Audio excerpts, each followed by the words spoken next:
Dans ce nouveau chapitre, nous allons nous intéresser à la partie JavaScript du Bootstrap. Nous allons découvrir l'ensemble des plugins. Nous allons en utiliser quelques-uns pour notre site internet. Avant de vous faire une présentation individuelle, j'aimerais vous présenter la logique d'utilisation commune de l'ensemble de ces plugins. Donc si vous voulez bien vous rendre sur la page JavaScript du Bootstrap, donc getbootstrap.com/javascript, et je vais illustrer mes propos grâce à la partie modal. Donc les modals sur le Bootstrap, ce sont des box qui vont venir en surimpression, des pop-up si vous voulez, pop-in. Je vais maintenant vous montrer les deux méthodes qui vont vous permettre de manipuler ces modals. Ces deux méthodes et cette logique de faire est valable pour la plupart des plugins JavaScript. Donc si vous vous rendez dans la partie usage, ici vous voyez qu'il y a deux façons de faire. Via des data attributes. Donc ça, c'est ce qu'on a vu jusque maintenant, notamment quand on faisait les drop-down, où là, on va mettre tata toggle modal et tata target, on va aller cibler la modal dont l'ID est myModal. Et quand on va cliquer sur ce bouton-là, ça va afficher ma modal.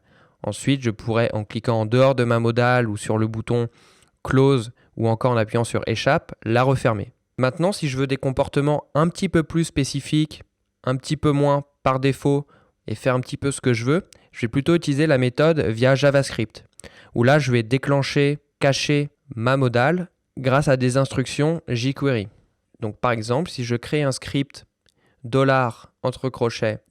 $myModal, donc pour cibler ma modal dont l'ID est myModal et que je rajoute .modal, je vais pouvoir passer certaines options qui vont me permettre de déclencher certains éléments, .modal, entre parenthèses, à la place d'options, je vais pouvoir passer certains arguments qui vont me permettre de customiser le comportement de ma modal et de déclencher des actions. Donc par exemple, si à l'intérieur de ma parenthèse, je rajoute keyboard qui par défaut est à true et que je le passe à false, alors je désactive l'option qui consiste à appuyer sur échappe pour refermer ma modal. J'aurais beau appuyer plusieurs fois sur échappe, ma modal restera toujours affichée. Si je descends encore,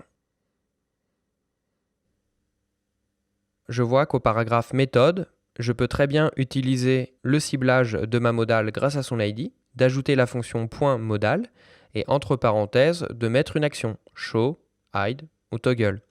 Donc là, rien ne m'empêche de repérer un clic sur tel ou tel élément de ma page et en fonction de ce clic, d'afficher ma modal.